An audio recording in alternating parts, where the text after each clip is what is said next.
Bismillahirrahmanirrahim. Alhamdulillahi rabbil alamin. Wassalatu wassalamu ala al-mab'uts rahmatan lil alamin. Nabiyina Muhammad wa ala alihi wa sahbihi wa man tabi'ahum bi ihsanin ila yaumiddin. Amma ba'd. Baik, ini kajian yang kedua dari pembahasan kita mengkaji risalah sittati mawadhi' min as-sirah. 6 pelajaran akidah dari perjalanan hidup Nabi Sallallahu Alaihi Wasallam. Pada pertemuan sebelumnya telah kita bahas tentang pendahuluan yang disebutkan oleh penulis rahimahullahu taala mengawali buku ini. Setelah itu beliau masuk menjelaskan 6 tempat yang merupakan titik penekanan Syekh rahimahullahu taala di sini dalam mengambil manfaat dan pelajaran dari sirah Nabi sallallahu alaihi wasallam. Kata beliau, al-mawdi' al-awwal. Tempat pertama, qissatu nuzulil wahyi. Kisah penurunan wahyu atau kisah turunnya wahyu. Iya. Ini kisah di dalam sirah dimaklumi adalah kisah yang masyhur, bagaimana wahyu itu datang kepada Nabi Sallallahu Alaihi Wasallam. Dari kisah turunnya wahyu ini, Syekh rahimahullahu taala akan menjelaskan beberapa atau akan menekankan suatu pelajaran akidah yang sangat berharga, banyak ditelantarkan oleh manusia. Kata beliau rahimahullah, wa fiha anna awwala ayatin arsalahu Allah biha ya ayyuhal muddaththir qum fa'andir ila qawlihi wa rabbika wa li rabbika fasbir. Nah, itu semuanya 7 ayat ya dari surah Al-Muddaththir. Kelengkapannya, ya ayyuhal muddaththir qum fa'andir wa rabbaka fakabbir wa thiyabaka fatahhir wa rujza fahjur wa la tamnun tastakthir wa li rabbika fasbir. Jadi ini sisi pelajaran yang ingin ditekankan oleh Syekh. Apa awal ayat yang dengannya Nabi SAW diangkat sebagai seorang Rasul? Beliau diutus oleh Allah Subhanahu Wa Taala sebagai seorang Rasul. Apa isi ayat-ayat itu? Ya ayyuhal muddaththir, wahai orang yang berselimut. Qum fa'anzir, bangunlah dan beri peringatan. Katakan berselimut karena dimaklum ya, awal wahyu itu datang kepada Nabi Sallallahu Alaihi Wasallam. Beliau sering melihat mimpi. Beliau sering melihat mimpi yang datang seperti falak subuh. Maka beliau pun senang untuk melakukan tahannus di Gua Hira. Dan tahannus itu adalah beribadah, menyendiri untuk beribadah dalam jumlah malam tertentu. Dalam jumlah malam tertentu. Jadi beliau berada di Gua Hira dan dimaklumi bahwa Gua Hira ini itu berada di puncak gunung, menghadap ke Ka'bah. Beliau duduk di situ beberapa malam beribadah kepada Allah. Kemudian menjauh dari manusia. Iya. Dan beliau beribadah di atas agama Nabi Ibrahim alaihissalam. Dan dimaklumi bahwa Rasulullah sallallahu alaihi wasallam sebelum diutus sebagai seorang Rasul, beliau sama sekali tidak pernah beribadah kepada berhala. Iya. Maka di kondisi seperti itu, beliau didatangi oleh Jibril. Kemudian Jibril berkata, "Iqra, bacalah." Maka Nabi sallallahu alaihi wasallam menjawab,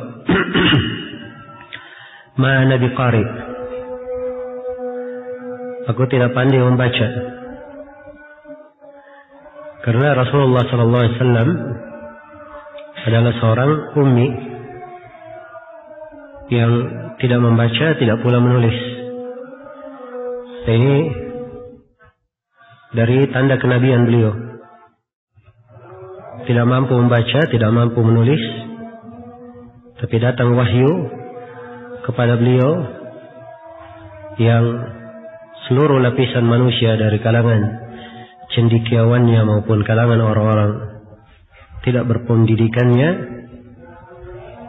tidak ada yang mampu mendatangkan seperti yang didatangkan oleh Rasulullah sallallahu alaihi wasallam. Allah firman tentang nabinya, "Wa ma kunta tatlu min qablihi min kitab wa la takhutuhu bi yaminik." Sungguhnya engkau Nabi Muhammad tidak pernah membaca sebuah kitab pun sebelumnya, dan engkau tidak pernah menulis dengan tangan kananmu. Maka Nabi sallallahu alaihi wasallam ketika diperintah oleh Jibril untuk membaca, beliau berkata, "Ma ana biqari." Aku tidak pandai membaca. Iya. Maka Jibril pun memeluk Nabi Muhammad sallallahu alaihi wasallam dengan pelukan yang sangat keras. Kata Nabi, "Hatta balagha minni al-jahd." Hingga beliau dalam posisi sangat susah sekali untuk bernafas. Kemudian dilepaskan lagi. Kemudian Jibril berkata, "Iqra, baca." Kembali Nabi Muhammad mengulangi, "Ma ana biqari." Aku tidak pandai membaca. Kemudian Jibril kembali mengulangi perbuatannya, dan Nabi sallallahu alaihi wasallam diperintah untuk membaca, dan beliau masih berkata, "Ma ana biqari." Yang kemudian Jibril berkata kepada beliau, "Iqra bismi rabbikal ladzi khalaq, khalaqal insana min 'alaq, iqra wa rabbukal akram, alladzi 'allama bil qalam, 'allamal insana ma lam ya'lam." Ya, ini 5 ayat dari surah Al-Alaq, ayat-ayat yang pertama turun kepada Nabi, dan dengan ini beliau diangkat sebagai seorang Nabi. Adapun ayat yang disebut oleh penulis itu adalah ayat yang beliau dengannya diangkat sebagai apa? Seorang Rasul.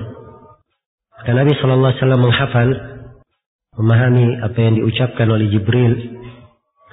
Kemudian Rasulullah sallallahu alaihi wasallam kembali kepada istrinya Khadijah Ummul Mukminin radhiyallahu anha, dan menyebutkan kepada beliau apa yang terjadi. Iya. Dan beliau kelihatan sangat khawatir, sangat takut dari kondisi yang dia lihat dari keadaan Jibril. Maka beliau berkata, "Laqad khasyitu ala nafsi." Sungguh aku telah khawatir terhadap diriku. Maka Aisyah radhiyallahu atau Khadijah radhiyallahu anha yang menghiburnya, "Kalla wallah la yukhzika Allahu abada." Kata Khadijah, "Tidak demi Allah, Allah tidak akan menghinakanmu selama-lamanya. Innaka la tasilur rahim wa taqrib dhaif wa tahmilul kal wa tuksirul ma'dum." Sungguhnya engkau ini menyambung silaturahmi, memuliakan tamu, menanggung beban orang yang kesusahan, dan kamu memberi pekerjaan kepada orang yang tidak punya pekerjaan. Jadi Khadijah berdalilkan dengan sifat-sifat terpuji Nabi sallallahu alaihi wasallam bahwa Allah tidak akan menghinakan beliau sama sekali. Dan ini dari fikih beliau radhiyallahu anha. Iya. Dari fikih Khadijah radhiyallahu anha. Dan beliau adalah orang yang paling pertama menenangkan Rasulullah sallallahu alaihi wasallam, menolongnya, menghiburnya dari kekhawatiran yang beliau alami. Maka beliau pun berkata, "Dasfiruni, selimutilah aku." Iya, selimutilah aku. Nah, kemudian terjadi setelah itu masa fatrah, Jibril tidak datang. Kemudian tatkala Rasulullah sallallahu alaihi wasallam berjalan, beliau melihat Jibril yang datang itu duduk antara langit dan bumi. Maka Rasulullah sallallahu alaihi wasallam pun khawatir dengan pemandangan tersebut. Beliau kembali kepada Khadijah lalu berkata, "Dasfiruni, dasfiruni." Selimutilah aku, selimutilah aku. Maka turunlah ayat yang dengannya beliau diutus sebagai seorang rasul. "Ya ayyuhal muddaththir," wahai orang yang berselimut. "Qum fa'andir," berdirilah, beri peringatan. Iya. Jadi ini makna dari ayat "Ya ayyuhal muddaththir," wahai orang yang berselimut. "Qum fa'andir," berdirilah, beri peringatan. Sebutkan dengan sifat berdiri, sebab indar itu perlu kepada kekuatan, perlu kepada keseriusan. Walaupun seorang memberi nasihat, memberi peringatan, boleh dia dalam keadaan duduk, dalam keadaan berbaring, tapi diperintah dengan berdiri. Ini menunjukkan bahwa penyampaian ilmu agama, penyampaian dakwah itu perlu keseriusan dan perlu kekuatan di dalamnya. Iya. Qum, berdirilah, fa'andir, lalu beri peringatan. Beri peringatan. Ini salah satu sifat dari Rasulullah, memberi peringatan. Dan kadang di sebagian ayat dibatasi. Qul innama ana mundir, katakanlah aku hanyalah memberi peringatan saja. Padahal sifat beliau bukan hanya memberi peringatan. Beliau memberi peringatan dan juga memberi kabar gembira. Sebagaimana diterangkan dalam banyak ayat. Qum fa'andir wa rabbaka fakabbir, dan terhadap Rabbmu hendaknya engkau mengagungkan, membesarkan Allah subhanahu wa ta'ala dalam segala bentuk pembesaran dalam rububiyahnya, di dalam uluhiyahnya, di dalam nama-nama dan sifatnya, pembesaran di dalam agama dan syariatnya, pembesaran di dalam ketentuan dan takdirnya. Iya. Secara umum, seorang hamba membesarkan Allah subhanahu wa ta'ala. Iya. Dan ini sifat seorang da'i. Harus tampak darinya pembesaran kepada Allah. Dia banyak memuji dan membesarkan Allah dalam mengenal tauhidnya, berbaik sangka kepadanya, percaya akan janjinya, kemudian yakin akan pertolongannya. Iya. Ini semuanya dari bentuk-bentuk pembesaran. Demikian pula ia banyak berzikir, menyebut Allah subhanahu wa ta'ala. Allah telah berfirman, "Wala dzikrullahi akbar." Dan zikir kepada Allah itu lebih besar. Dan kepada Nabi Musa dan Nabi Harun, ketika diutus sebagai dua orang rasul, di antara firman Allah kepada mereka berdua, "Wala taniya fi dzikri." Dan jangan kalian berdua terputus dalam mengingatku. Zikir ini harusnya selalu menyertai seorang dai, seorang yang mengemban dari tugas-tugas agama, seorang yang menuntut ilmu, seorang yang mempelajari agama, seorang yang ingin mengagungkan dan membesarkan Allah Subhanahu wa ta'ala. Wa thiyabaka fatahhir, dan terhadap pakaianmu hendaknya engkau sucikan. Ini ditafsirkan dengan dua penafsiran. Tafsiran yang pertama, disucikan dari najis. Dan penafsiran yang kedua yaitu ditafsir di mana wa thiyabaka fatahhir, artinya disucikan dari peribadatan kepada berhala. Sebab kesyirikan itu adalah najis maknawi. Allah firman, innamal musyrikuna najas. Sungguhnya kaum musyrikin itu adalah najis. Warrujza tahjur. Ya, dan terhadap ar-rujz hendaknya kamu tinggalkan. Ar-rujz ditafsirkan patung-patung, ditafsirkan dosa. Hendaknya kamu tinggalkan. Wala tamnun tastakthir. Dan jangan engkau memberi dengan maksud memperoleh balasan yang lebih banyak. Ya. Yang diingatkan bagaimana sifat seorang yang menyuruh kepada Allah. Dia hanya membagi dan memberi saja. Tidak meminta balasan apapun dari orang yang disuruh. Dan diajak kepada jalan Allah Subhanahu wa ta'ala. Ya, in ajriya illa 'ala Allah.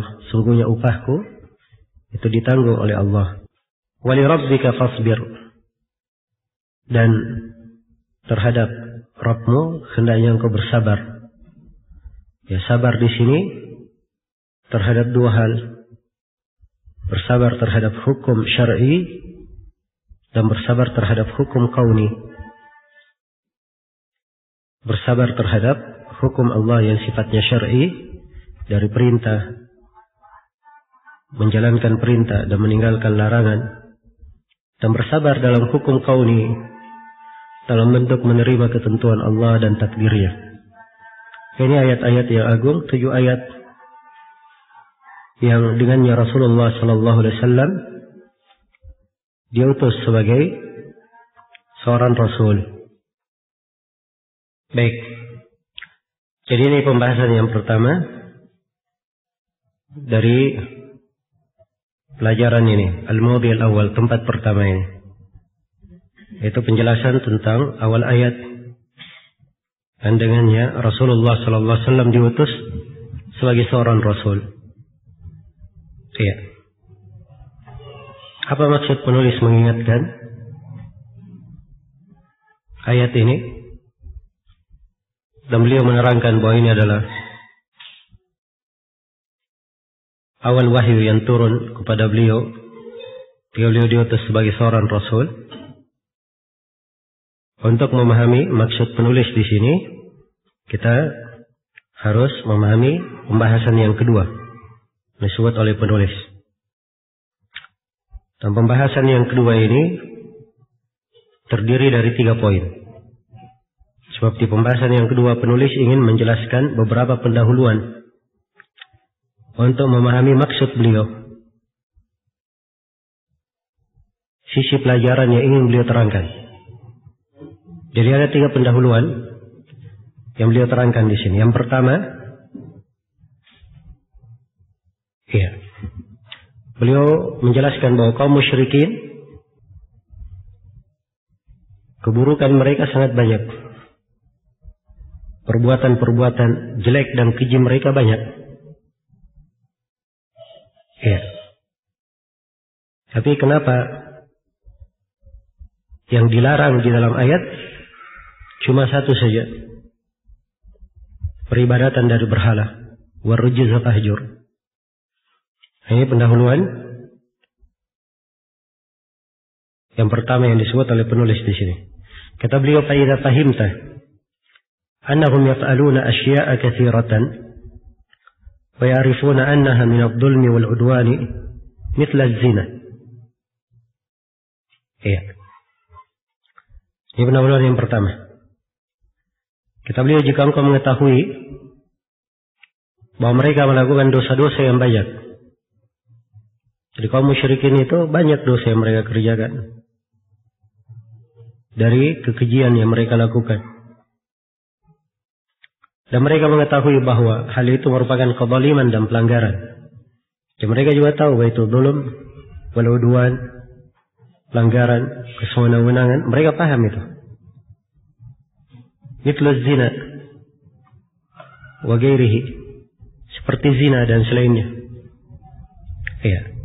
Mereka berbuat zina, riba, dan dosa-dosa besar. Iya. Dan banyak ya kengerian-kengerian kaum musyrikin, anak-anak perempuannya dikubur hidup-hidup. Kalau seorang sudah meninggal, istri juga jadi warisan. Ya. Dan banyak kekejian yang mereka lakukan. Baik. Bersamaan dengan itu, ini tidak disebut di awal ayat yang Nabi diutus dengannya. Disebutkan perkara yang lain. Ini pendahuluan yang pertama. Pendahuluan yang kedua, kata beliau, wa arafta aydan annahum yaf'aluna syai'an min al-ibadah yataqarrabuna biha ila Allah mithla al-hajj wal umrah was sadaqati 'ala al-masakin wal ihsani ilaihim wa ghairi dzalik. Juga engkau mengetahui bahwa mereka banyak melakukan bentuk-bentuk ibadah. Iya. Ini pendahuluan yang kedua ya. Beliau juga ingin terangkan bahwa kaum musyrikin itu bukan dikatakan mereka punya dosa saja. Mereka juga berbuat ibadah-ibadah. Melakukan taqarrub. Hal-hal yang mendekatkan diri mereka kepada Allah. Iya. Seperti haji. Mereka berhaji. Lakukan umrah. Bersedekah kepada orang-orang miskin. Berbuat baik kepada orang-orang miskin tersebut dan selainnya. Nah, perhatikan ya. Ini pendahuluan yang kedua. Ternyata mereka punya ibadah. Tapi bersamaan dengan itu ibadahnya tidak dianggap. Di awal ayat yang Nabi diutus dengannya tidak diterangkan bahwa mereka punya ibadah. Hanya diterangkan wajibnya meninggalkan kesyirikan mereka. Ini pendahuluan yang kedua. Ya, pendahuluan yang ketiga, ya, beliau menjelaskan bahwa dari sekian ibadah mereka, ibadah yang paling agung di kalangan kaum musyrikin, ya, adalah meminta perantara, meminta syafaat dan wasilah. Dan ini adalah kesyirikan. Syirik akbar. Dan ini adalah ibadah yang paling agung di sisi mereka. Paling agung di sisi kaum musyrikin. Iya. Dan ini memperjelas ya. Pendahuluan yang ketiga ini. Kata Syekh, wa ajalluha indahum asyirk. Fahuwa ajallu ma yataqarrabuna bihi ila Allah indahum. Yang paling agung di kalangan kaum musyrikin adalah perbuatan kesyirikan. Itulah hal yang teragung di sisi mereka. Yang mana mereka bertaqarrub kepada Allah dengan kesyirikan tersebut. Sebagaimana yang Allah sebutkan bahwa mereka berkata, "Wa ma na'buduhum illa liyuqarribuna ila Allahi zulfa." Kami tidak menyembah mereka kecuali supaya mereka mendekatkan kami kepada Allah dengan sedekat-dekatnya.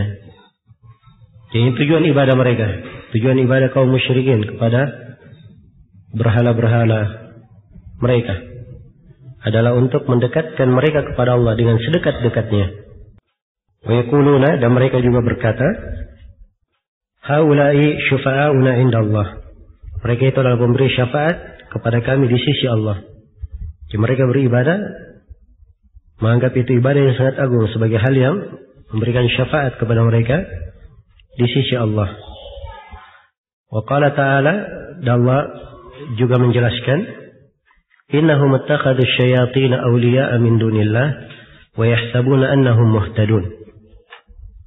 Sungguhnya mereka menjadikan syaitan-syaitan sebagai pelindung mereka dari selain Allah.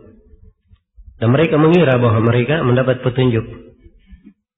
Ya, perhatikannya di dalam ayat sudah ditegaskan bahwa mereka ini hanya menjadikan syaitan sebagai wali-wali, mereka sangka di atas petunjuk, padahal tidak di atas petunjuk.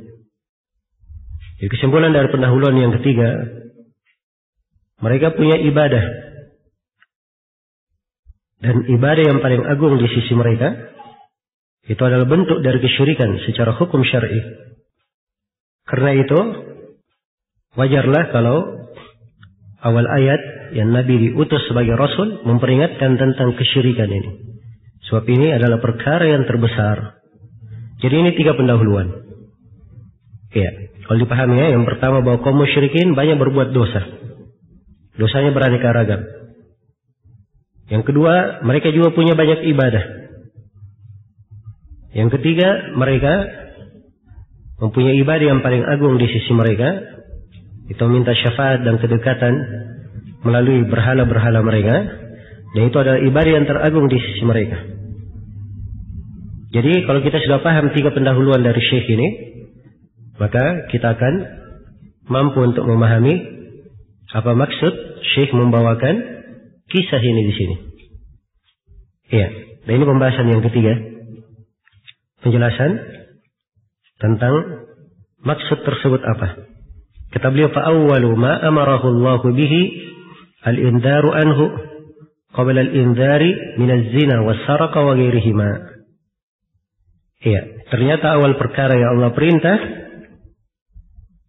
adalah peringatan terhadap bahaya kesyirikan. Sebelum peringatan terhadap bahaya zina, mencuri dan selainnya. Iya. Jelas ya? Ini sisi penekanan Syekh rahimahullah. Sisi penekanannya. Iya. Jadi kalau kita paham sudah, ternyata awal dari surah yang turun kepada Nabi SAW adalah peringatan dari kesyirikan.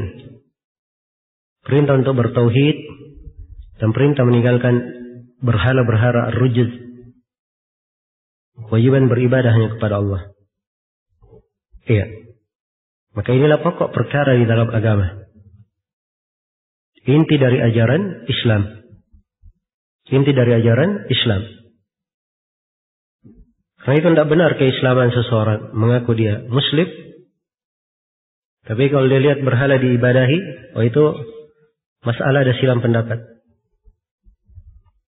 Iya. Kalau lihat manusia membuang sesajian ke laut, mendatangi tempat-tempat yang dikeramatkan.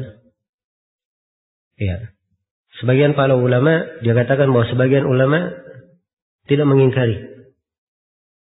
Dan ini naudzubillah, orang yang tidak paham apa? Keislaman.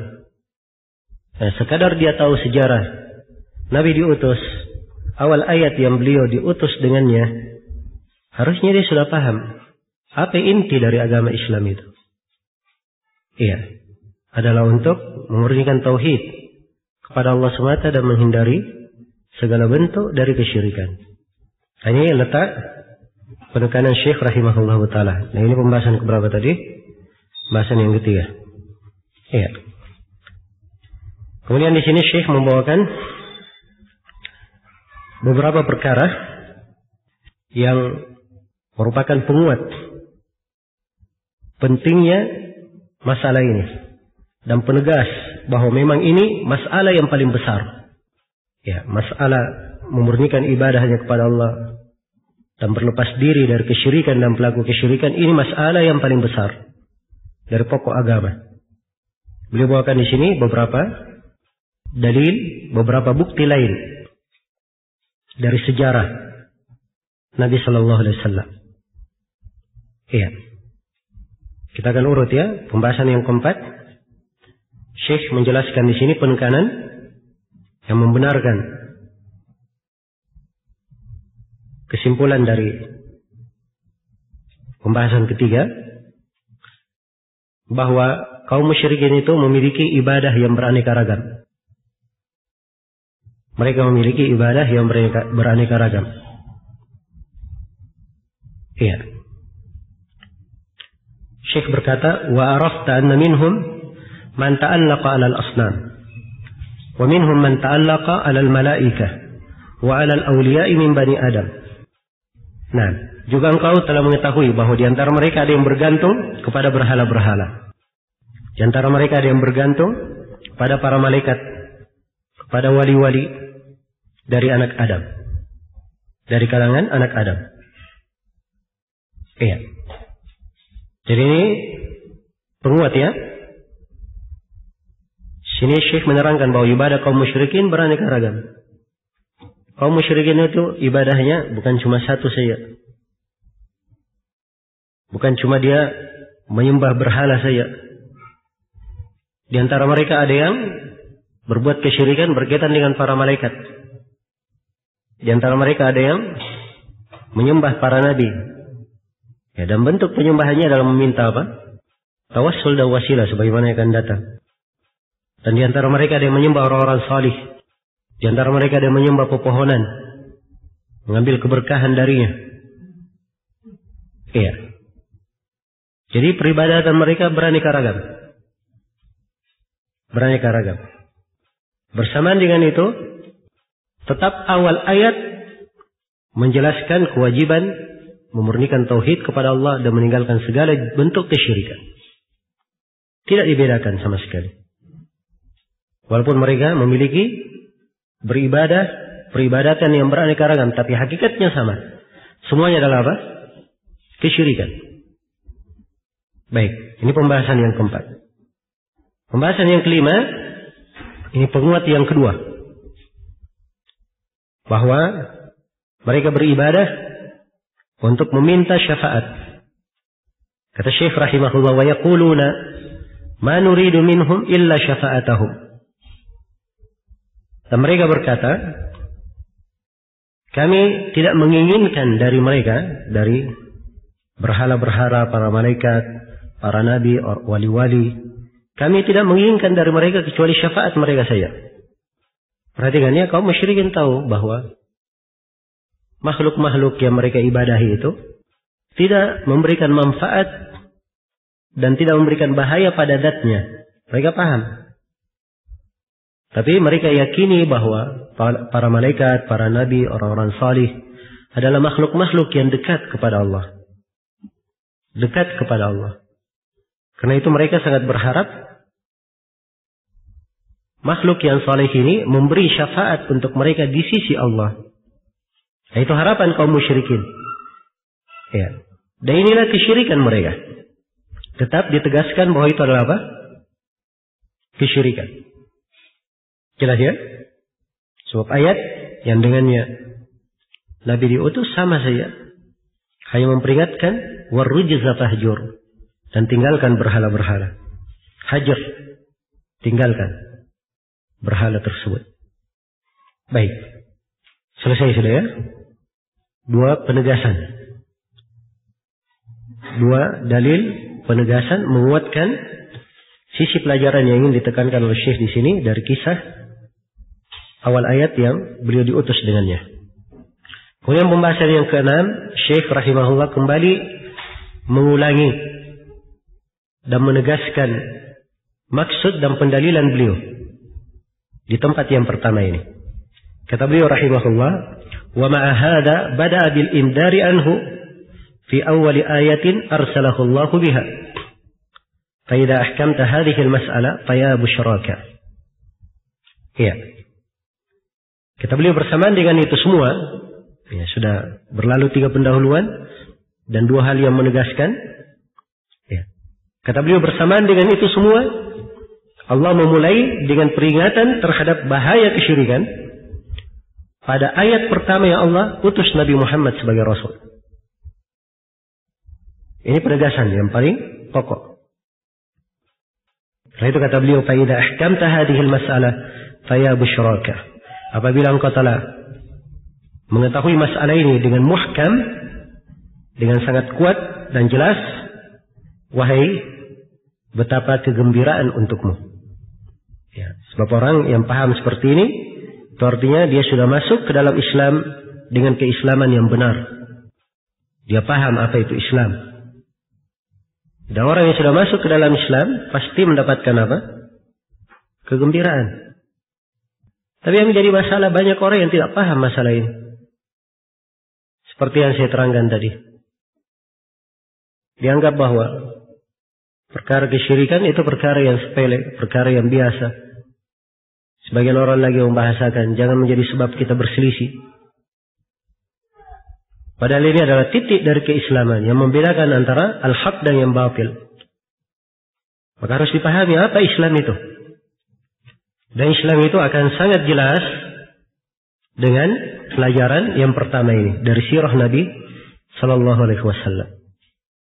Setelah kita memahami bagaimana ayat yang pertama yang beliau dengannya diutus sebagai seorang Rasul.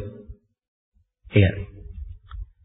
Baik, setelah itu Syekh rahimahullah, ya, di pembahasan yang ke-7 beliau masih ingin menegaskan satu poin lagi untuk menekankan benarnya pendalilan dan pelajaran yang beliau tekankan di sini. Masih ada satu poin penekanan. Ya, jadi kalau kita simpulkan, Syekh menyebutkan 3 pendahuluan dan 3 poin penegasan yang memperkuat sisi pelajaran yang beliau petik di sini. Nah, ini yang kita akan baca sekarang. Ini penekanan yang ketiga. Kata beliau rahimahullah, khususan idza arafta anna ma ba'daha a'zamu min as-salawatil khams wa lan tufrad illa fi lailatil Isra sanata 10 ba'da hisar asy-Syi'ab wa maut Abi Talib wa ba'da hijratil Habasyah bi sanataini. Kata beliau, secara khusus, kata Syekh, apabila engkau mengetahui bahwa tidak ada perkara yang lebih agung setelah tauhid ini daripada daripada salat 5 waktu. Sebab salat 5 waktu rukun Islam yang keberapa? Yang kedua. Dimaklumi ya, semua orang paham. Rukun Islam yang pertama syahadat la ilaha illallah Muhammad Rasulullah. Rukun Islam yang kedua menegakkan salat. Ya. Jadi salat 5 waktu. Ini rukun Islam yang kedua. Tidak ada kewajiban setelah itu yang lebih besar dari salat 5 waktu. Bersamaan dengan itu, lam tufrad illa fi lailatul Isra sanata 10. Salat 5 waktu tidak diwajibkan kecuali pada malam Isra pada tahun 10 setelah kerasulan. Tahun 10 setelah kerasulan. Dalam bahasa lainnya 3 tahun sebelum sebelum hijrah. Iya. Sebab Nabi berada di Mekah berapa tahun? 13 tahun. Dan beliau di Madinah berapa tahun? 10 tahun. Iya. Beliau wafat di umur 63 tahun. Menjadi Rasul di umur 40 tahun. Jadi sholat 5 waktu tidak diwajibkan kecuali setelah berlalu 10 tahun dari kerasulan. Iya. Setelah pengepungan rakyat yang dilakukan oleh orang-orang Quraisy yang memboikot kaum muslimin. Ya. Dan setelah kematian Abu Talib, barulah salat diwajibkan. Dan 2 tahun setelah hijrah ke Habasyah, sebab hijrah ke Habasyah pada tahun 8 setelah Nabi diutus sebagai Rasul. 2 tahun setelah hijrah ke Habasyah baru diwajibkan salat. Jadi 10 tahun ini semuanya dengan berbagai kesulitan semuanya menyangkut perkara Perkara yang pertama ini, ayat yang pertama turun ini, untuk berlepas diri dari segala bentuk kesyirikan, penyembahan kepada berhala. Iya.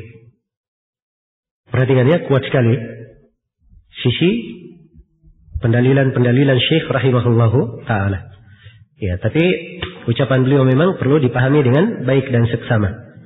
Ya, kalau dipahami tadi rincian yang saya berikan, poin-poin pembahasan yang kita paparkan di sini, insyaallah kita akan lebih mudah memahaminya. Kemudian terakhir, ini pembahasan yang ke-8 dari tempat yang pertama dari sirah Nabi. Syekh ingin menegaskan bahwa berbagai kezaliman, perlawanan, permusuhan yang dilakukan oleh kaum musyrikin selama 10 tahun itu semuanya berkaitan dengan berkaitan dengan masalah ini. Tidak berkaitan dengan masalah sholat. Sholat nanti tahun 10 diwajibkan. Ini semuanya berkaitan dengan masalah apa? Masalah tauhid. Ini pokok dan inti ajaran Rasulullah Sallallahu Alaihi Wasallam. Ini ingin ditegaskan oleh Syekh di sini. Karena itu beliau tutup dengan kesimpulan di poin yang ke-8. Fa'idha arafta anna tilkal umur al-kathirata wal adawata al-balighata kullu dhalika 'inda hadhihi al-mas'alah qabla fardhi as-salah rajawtu an ta'rif al-mas'alah. Ya. Kita bilang jika engkau mengetahui bahwa banyak perkara itu dan permusuhan yang sangat berlebihan tersebut semuanya adalah pada masalah ini sebelum kewajiban sholat. Kata Syekh, aku berharap engkau telah memahami masalah ini. Ya, saya kira ini jelas sekali ya. Poin-poin yang disebut oleh Syekh. Karena itu siapa yang memahami letak yang pertama atau tempat pertama dari kisah perjalanan hidup Nabi di sini, dari sirah Nabawiyah ini, insyaallah ta'ala dia akan paham apa inti ajaran Islam itu. Awal ayat yang dengannya Rasulullah sallallahu alaihi wasallam diutus sebagai apa? Seorang rasul. Baik, wallahu taala alam. Sampai sini dulu. Baik. Fadhal.